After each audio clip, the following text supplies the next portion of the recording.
মানহানির মামলায় বরখাস্ত সহকারী কমিশনার তাপসী তাবাসসুম উর্মির বিরুদ্ধে অভিযোগ গঠন করেছেন আদালত। মঙ্গলবার ঢাকার চিফ মেট্রোপলিটন ম্যাজিস্ট্রেট আদালতের ম্যাজিস্ট্রেট মোহাম্মদ সেফাতুল্লাহ অভিযোগ গঠনের এই আদেশ দেন। অভিযোগ গঠনের শুনানির সময় আদালতে উপস্থিত ছিলেন জামিনে থাকা তাপসী।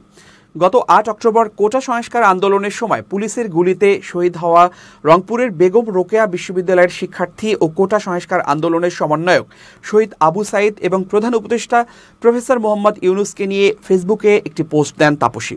ওই পোস্ট নিয়ে ব্যাপক আলোচনা সমালোচনা হয়। এরপর তাকে জনপ্রশাসন মন্ত্রণালয়ের বিশেষ ভারপ্রাপ্ত কর্মকর্তা করা হয়, তবে তাকে সাময়িক বরখাস্ত করা হয়। একই সঙ্গে তার দেশত্যাগে নিষেধাজ্ঞা দেয় সরকার। অবমাননাকর মন্তব্যের অভিযোগে তাপসী তাবাসসুম উর্মির বিরুদ্ধে আদালতে মামলা করেন গণ অধিকার পরিষদের উচ্চতর পরিষদ সদস্য আবু হানিফ। পরে ম্যাজিস্ট্রেট অভিযোগকারীর জবানবন্দি রেকর্ড করেন এবং উর্মিকে ২৮ নভেম্বর আদালতে হাজির হতে সমন জারি করেন।